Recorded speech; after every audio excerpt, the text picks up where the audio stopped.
यहां बोलते हैं ना येलकोट येलकोट येलकोट येलकोट येलकोट येलकोट येलकोट येलकोट बालू मामाच्या नावाने बालू मामाच्या नावाने हर हर महादेव. मी महाराष्ट्राचे कुलदैवत विठोबा रखुमाई आणि माढेश्वरी देवी यांच्या चरणी नतमस्तक होतो. तुम्हा सर्वांनाही माझा प्रेमपूर्वक नमस्कार.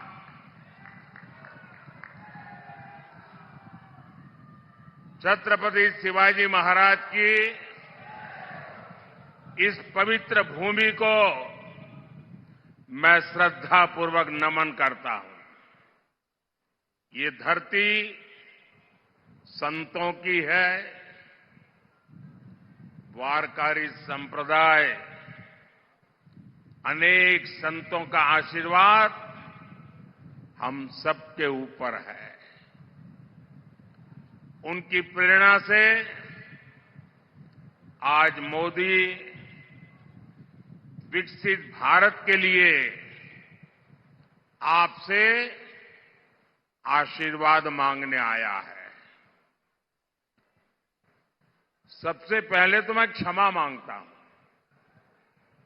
क्षमा इस बात की कि हमारे देश के पॉलिटिशियनों ने ऐसी आदत डाली है कि सभा अगर 11 बजे घोषित होती है तो नेता 1 बजे आता है.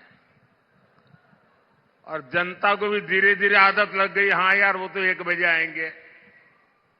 अब मेरी मुसीबत है कि मैं समय पे आ जाता हूं और उसके कारण बहुत से नागरिकों को अन्याय होता है. मैं आया हूं तब से देख रहा हूं पूरा जुलूस आ रहा है वहां से. अब इतनी बड़ी तादाद में जो लोग आ रहे हैं मैं उनको मेरी बात नहीं कह पाऊंगा. इसलिए जो अभी पहुंचे नहीं हैं मैं उनकी भी पहले से क्षमा मांगता हूं, क्योंकि आगे के कार्यक्रम में जाने के लिए मैं अपनी बात करके चला जाऊंगा. तो आप कृपा करके मुझे क्षमा कीजिए.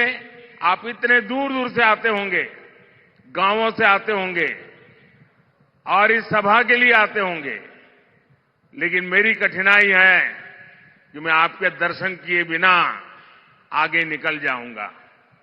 तो मैं क्षमा मांग करके मेरी बात शुरू करता हूं. लेकिन साथियों, ये जो हुजूम मैं देख रहा हूं, वहां धूप में भी इतने लोग खड़े हैं. ये प्यार, ये बहुत बड़ी ताकत होती है जी. इतनी बड़ी तादाद में माताएं बहनें आशीर्वाद देने आए. जीवन में इससे बड़ा सौभाग्य क्या होता है जी. पिछले 10 साल में आपने जब से मुझे काम दिया है, अपने शरीर का कण कण और समय का पल पल सिर्फ और सिर्फ नम्र भावपूर्वक आपकी सेवा में लगाया है.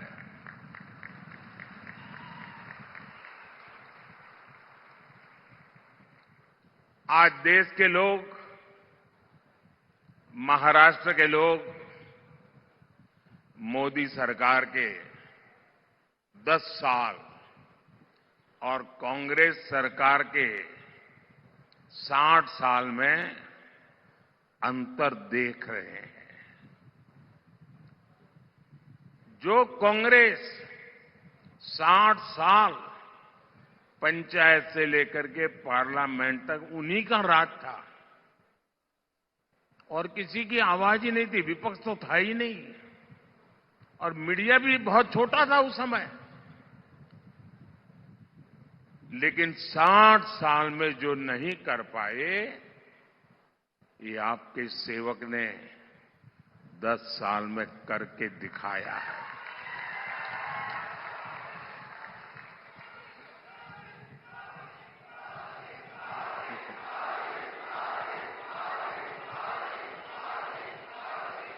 पिछले 60 साल में आपने कई बार कांग्रेस के सभी प्रधानमंत्रियों के मुंह से, उनके सभी नेताओं के मुंह से एक ही बात सुनी होगी, गरीबी हटाएंगे, गरीबी हटाएंगे, गरीब माला जपते रहते ना। और हर चुनाव में गरीब गरीब गरीब गरीब गरीब गरीब गरीब गरीब गरीब गरीब गरीब गरीब गरीब, यही माला जपते रहते थे। उससे आगे कुछ नहीं करते थे। आपके आशीर्वाद से, आपके सहयोग से,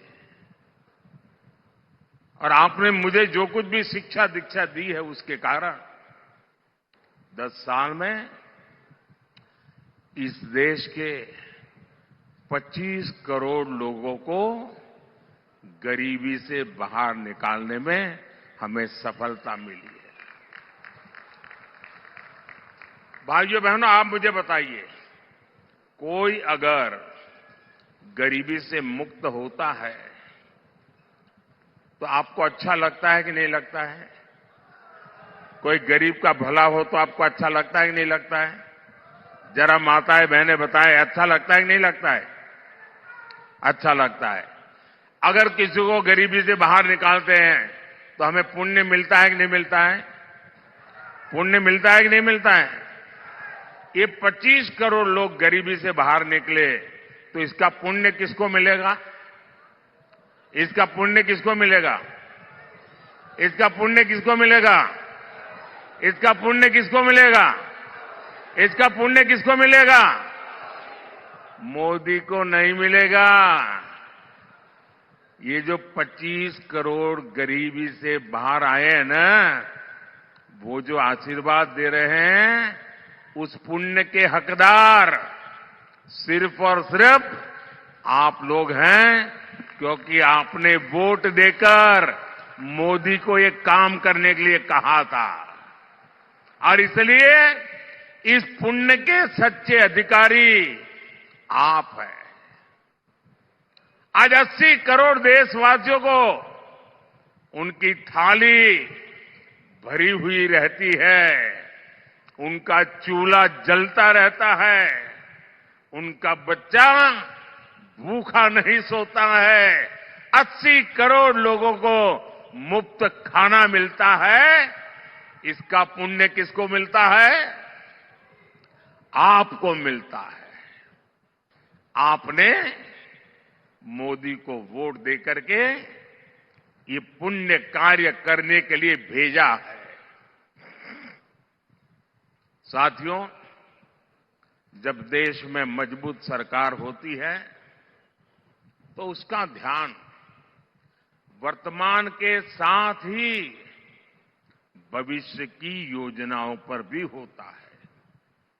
यही सोचकर आज भाजपा सरकार रेल, रोड, एयरपोर्ट पर अभूतपूर्व खर्च कर रही है। जितना कांग्रेस सरकार ने अपने 10 साल में खर्च किया, उतना आज हम 1 साल में खर्च कर रहे हैं। तभी तो आज आप हर तरफ आधुनिक इंफ्रास्ट्रक्चर देख रहे हैं। इसका सीधा लाभ भगवान विट्ठल की इस धरती को भी हो रहा है। यहां पालकी मार्ग हो, रेलवे का काम हो, एयरपोर्ट का काम हो, ऐसे हर काम पर महायुति की हमारी सरकार तेजी से काम कर रही है। भाइयों और बहनों, महाराष्ट्र की जनता जब प्यार देती है, जब आशीर्वाद देती है, तो कोई कसर नहीं छोड़ती है। लेकिन अगर कोई अपना वचन पूरा नहीं करता तो महाराष्ट्र की जनता उसे भी बराबर याद रखती है कि नहीं रखती है? और हिसाब बराबर समय आने पर चुकता करती है कि नहीं करती है? अब देखिए, 15 साल पहले एक बहुत बड़े नेता यहां चुनाव लड़ने के लिए आए थे। कहते हैं कि तब उन्होंने डूबते सूरज की शपथ लेकर कहा था कि यहां सूखे से प्रभावित क्षेत्रों तक पानी पहुंचाएंगे। उन्होंने पानी पहुंचाया क्या? पानी पहुंचाया क्या? पानी पहुंचाया क्या? याद है ना? याद है ना? अब उनको सजा देने का समय आ गया है। एक वो दिन था और एक आज का दिन है। वो यहां से चुनाव लड़ने की हिम्मत नहीं जुटा पाए। साथियों, विदर्भ हो, मराठवाड़ा हो, बूंद बूंद पानी के लिए तरसाने का ये पाप सालों साल से होता रहा है। कांग्रेस को 60 साल तक देश ने राज करने का हक दिया, काम करने का मौका दिया। 60 साल में दुनिया के अनेक देश पूरी तरह से बदल गए, लेकिन कांग्रेस किसानों के खेत तक पानी भी नहीं पहुंचा पाई। 2014 में देश में 99 सिंचाई योजना ऐसी थी, करीब 100 सिंचाई ऐसी योजनाएं थी जो कई कई दशकों से लटकी पड़ी थी। इसमें भी सबसे ज्यादा 26 परियोजनाएं महाराष्ट्र की थी। सोचिए कितना बड़ा धोखा इन लोगों ने महाराष्ट्र को दिया है।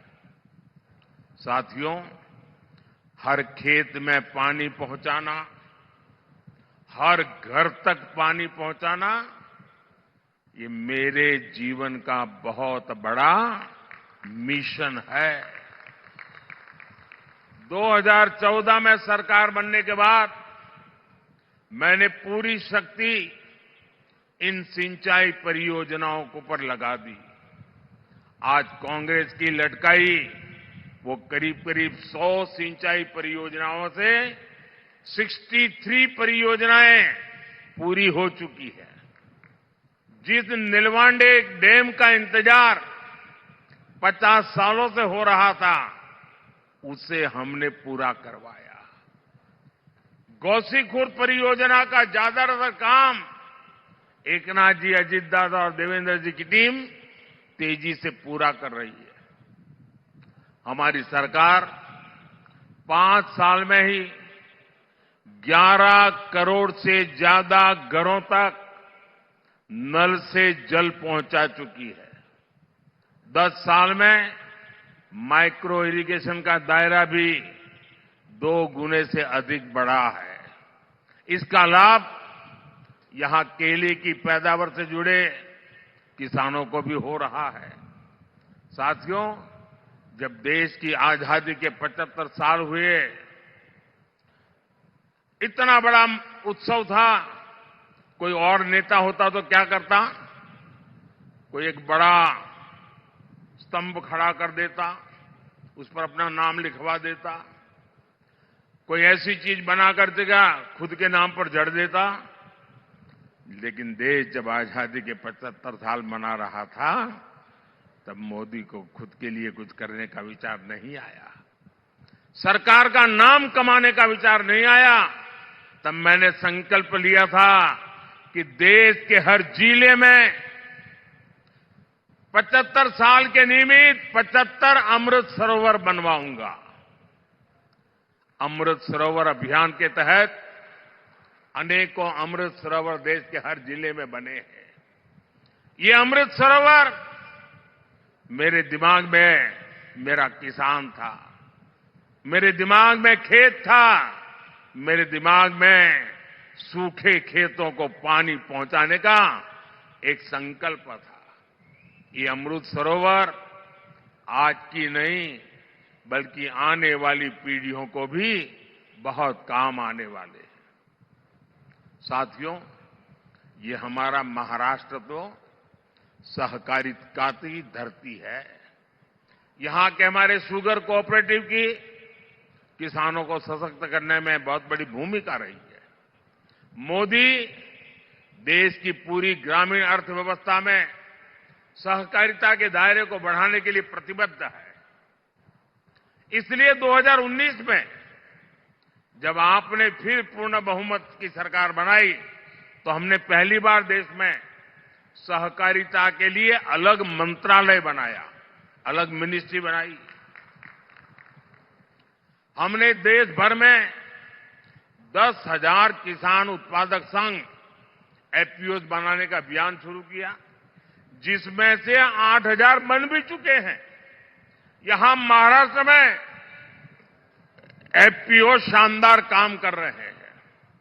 ऑनलाइन बिक्री से लेकर एक्सपोर्ट तक यहां के हमारे किसान उत्पादक संघों का दायरा लगातार बढ़ रहा है। ये हमारी पीएसएस उनको भी मजबूत किए जा रहा है। इनको सरकार की अनेक दूसरी योजनाओं की सेवाएं देने के लिए भी तैयार किया जा रहा है।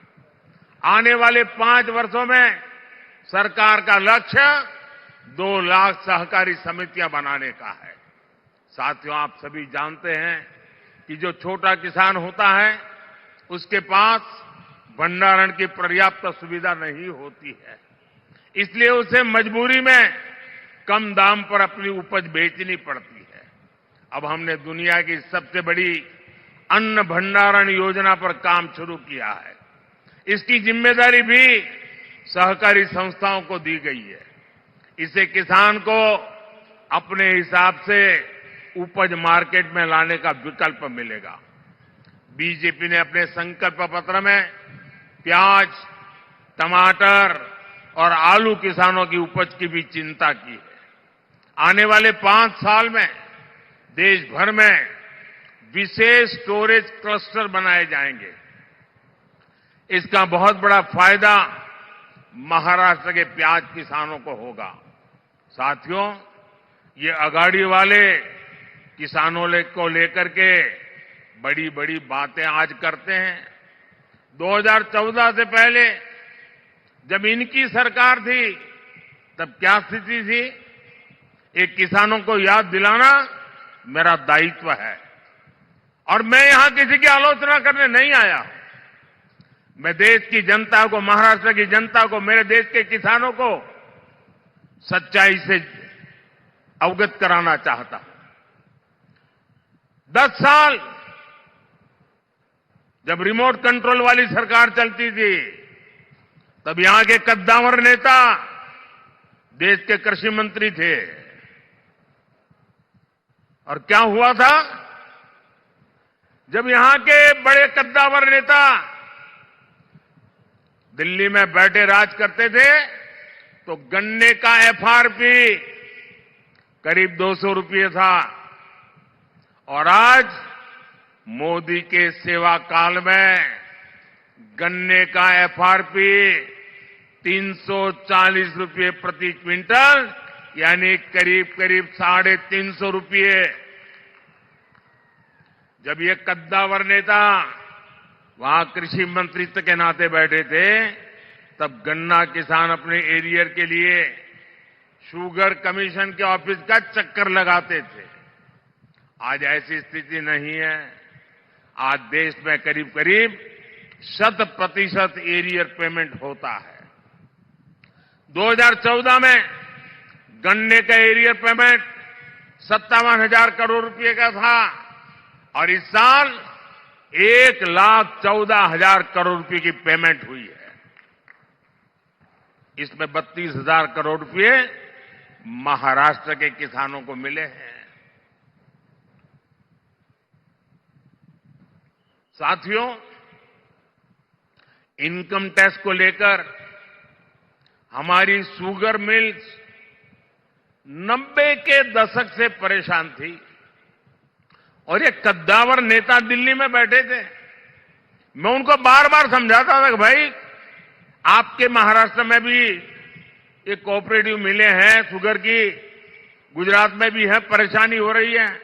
मैं गुजरात का मुख्यमंत्री था, चिट्ठियां लिख रखता था, मिलकर के बताता था, लेकिन 2014 से पहले ये कद्दावर नेता का डिपार्टमेंट होने के बावजूद भी शुगर मिल्स की इनकम टैक्स की समस्या का समाधान नहीं किया। जब मोदी को सेवा करने का मौका मिला, एनडीए की सरकार बनी, तो हमने उसका समाधान कर दिया।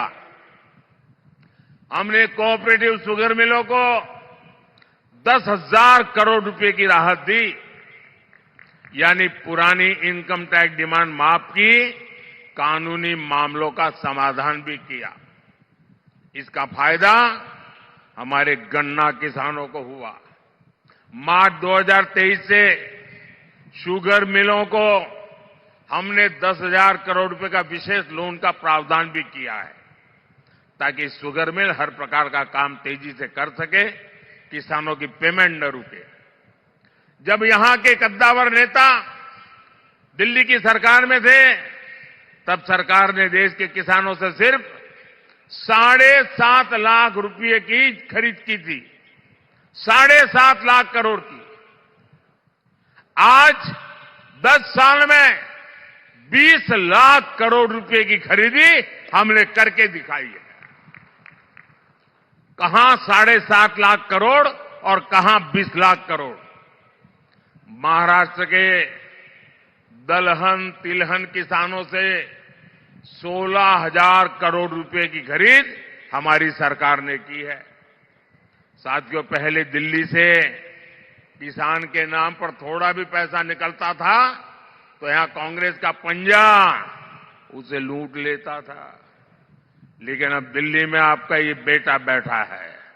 अब दिल्ली से आपके हक की निकली पाई पाई आपके खाते में पहुंचती है। पीएम किसान सम्मान निधि के तहत 3 लाख करोड़ रुपए किसानों के खाते में जमा हुए हैं। इसमें से महाराष्ट्र के किसानों को भी हजारों करोड़ रुपए मिले हैं। साथियों, बीते दशकों में किसानों ने अन्न की पैदावार में भारत को आत्मनिर्भर बनाया है। अब हमारा संकल्प है विकसित भारत में अन्नदाता विकसित भारत की ऊर्जा बने, अन्नदाता ऊर्जा दाता बने। 10 साल पहले देश में सिर्फ 40 करोड़ लीटर इथेनॉल उत्पादन होता था। अब देश में 500 करोड़ लीटर, उससे भी ज्यादा इथेनॉल का उत्पादन होता है। इससे पिछले 10 सालों में किसानों के पास 70,000 करोड़ रुपए अतिरिक्त गए हैं और ये पैसा गन्ना किसानों को मिला है। साथियों, हमने गोवर्धन योजना भी शुरू की है। एनडीए सरकार देश भर में गोवर्धन प्लांट लगा रही है, ताकि पशुओं के गोबर से गैस से बिजली और किसानों की कमाई भी बढ़े। इसमें से जैविक खाद पैदा हो, ताकि हमारी जमीन के लिए काम आ जाए और कम कीमत में उपलब्ध हो। साथियों, किसानों को सौर ऊर्जा दाता बनाने पर भी हम काम कर रहे हैं। पीएम कुसुम योजना से सोलर पंप के लिए खाली पड़ी जमीन में छोटा सा सोलर प्लांट लगाने के लिए सरकार मदद दे रही है। इससे किसान मुफ्त बिजली भी उपयोग कर पाएगा और बाकी बिजली सरकार खरीदेगी। अब तो मोदी ने हर परिवार के बिजली बिल को 0 करने का बीड़ा उठाया है। पीएम सूर्य घर मुफ्त बिजली योजना बनाने के पीछे यही उद्देश्य है। इसके तहत घर की छत पर सोलर पैनल लगाने के लिए सरकार मदद करेगी, बैंक खाते में पैसा डालेगी। जितनी जरूरत हो उतनी मुफ्त बिजली का उपयोग करो और बाकी बिजली सरकार को बेच दो, कमाई करो। यानी बिल भी 0 और बिजली से कमाई भी। ये होता है मोदी की गारंटी का मतलब।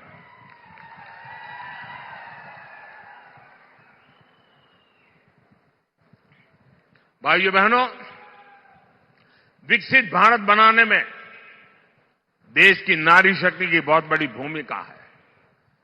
मोदी गांव की अपनी करोड़ों बहनों को सशक्त करने में जुटा है। 10 वर्ष में हमने 10 करोड़ बहनों को स्वयं सहायता समूहों से जोड़ा है। आज ये बहनें गांव की अर्थव्यवस्था को गति दे रही है। हमारे प्रयासों से कुछ समय के भीतर 1 करोड़ बहनें लखपति दीदी बनी है। आंकड़ा बहुत बड़ा है। 1 करोड़ बहनें मेहनत करके, कमाई करके लखपति दीदी बनी है। और अब मोदी ने गारंटी दी है कि मैं 3 करोड़ बहनों को लखपति दीदी बनाऊंगा। और तभी तो हिंदुस्तान कोने कोने से हर मां, हर बहन, हर बेटी एक ही बात कह रही है, फिर एक बार, फिर एक बार, फिर एक बार। भाइयों और बहनों, भाजपा के इन प्रयासों के बीच आपको कांग्रेस की एक्सरे मशीन के सावधान रहना है। कांग्रेस के नेता, कांग्रेस के साझादे गली गली में घूम करके कह रहे हैं कि उनको मौका मिलेगा तो वो आपका एक्सरे निकालेंगे।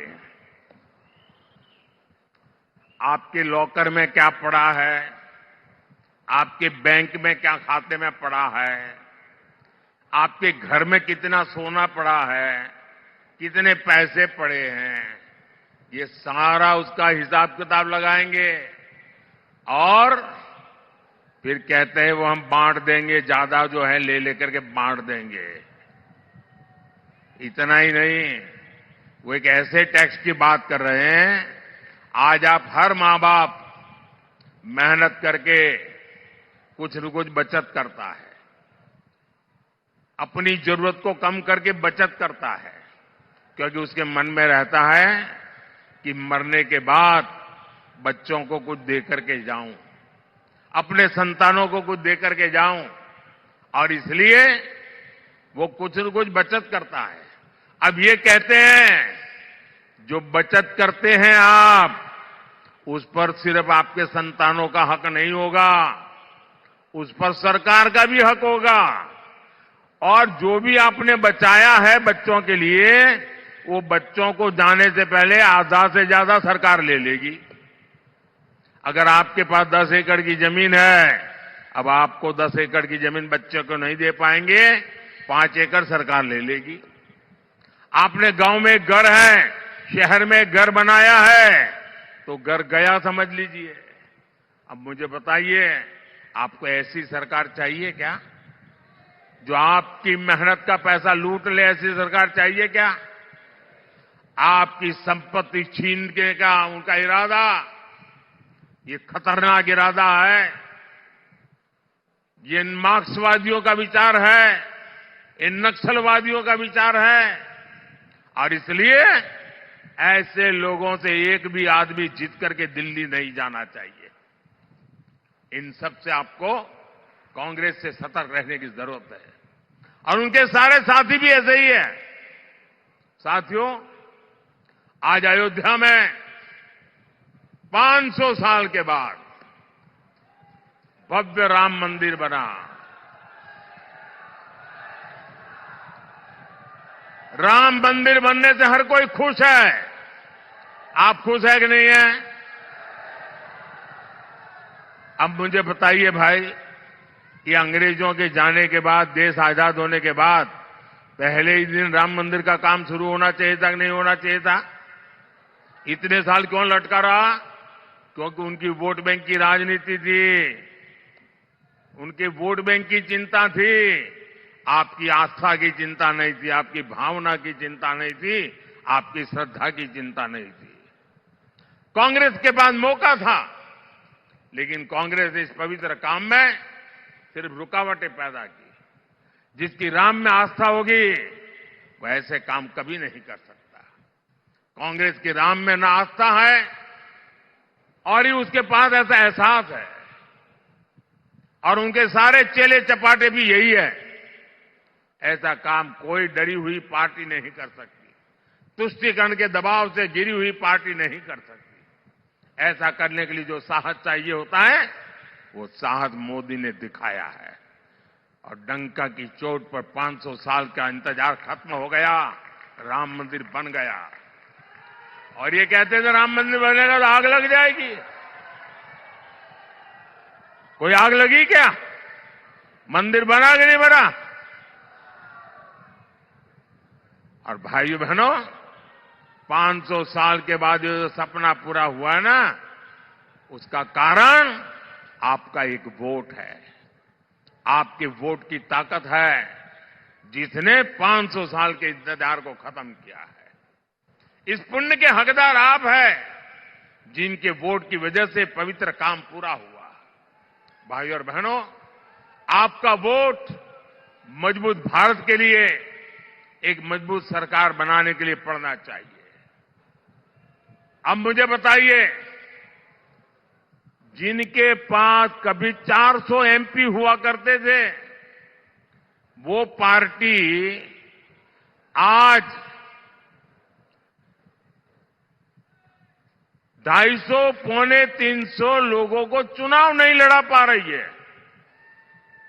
अगर सरकार बनानी हो तो 272 तो सीट चाहिए भाई। वो इतनी लड़ा नहीं रहे तो सरकार बनेगी कैसे, जीतेगी कैसे? और इसलिए जो सरकार बनाने के लिए लड़ ही नहीं रहे हैं, तो उनके लिए आपका वोट बर्बाद करने की जरूरत क्या है? और इसलिए मैं आपसे आग्रह कर रहा हूं कि आप वोट दे करके सरकार को मजबूत बनाइए।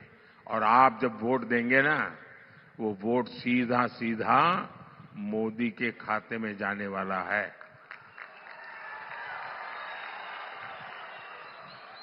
7 मई को गर्मी कितनी ही क्यों न हो, पहले मतदान फिर जलपान। मतदान किए बिना जलपान नहीं करेंगे, ये हमें संकल्प करना है।